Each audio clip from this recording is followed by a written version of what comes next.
नदिया किंबारी पापा फुलवा मुनियो देलनि रामा सभे फुलवा फुलाइयो गेलै रामा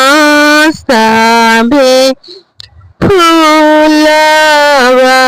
फुलाइयो गेलै राम घोड़ावा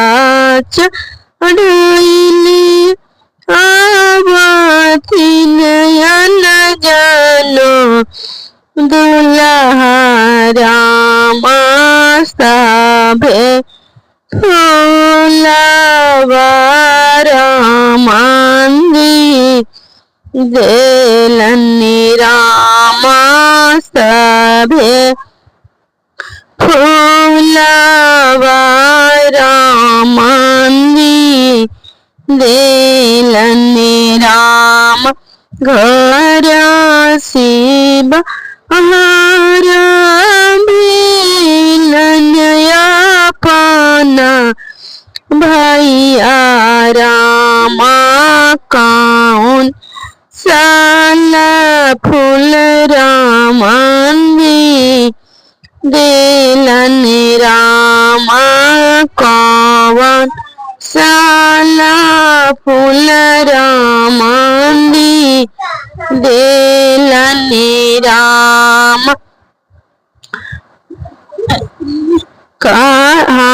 हाथवा में नीलन भैया गुलाब के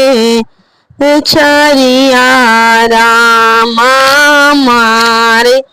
लगलन दिल के मारा रामा मारे लगलन दिल के मारे राम अब नहीं जाएबो धानिया तोहारे देशवा राम अपन भैया से पिटवाइयो देला रामा अपन भैया से पिटवाइयो देला राम रोई रोई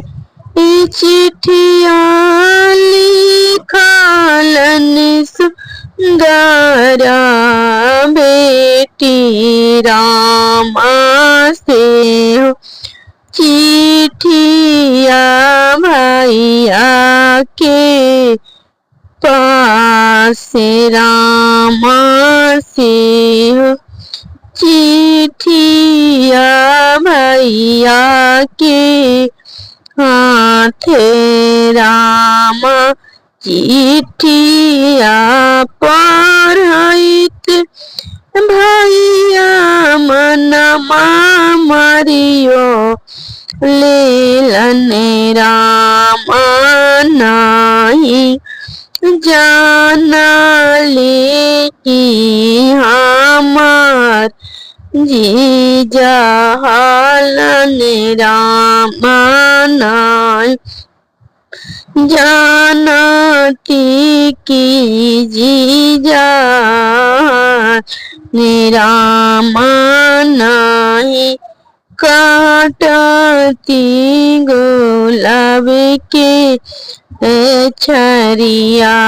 रामा नाही मारती है दिल के मारा राम नदिया किंदार चाचा फुलवा बुनियो देलनि रामा सब फूलवा फूल फुलाइयो गेलने राम सावे फूलवा फुलाइयो गेलने राम।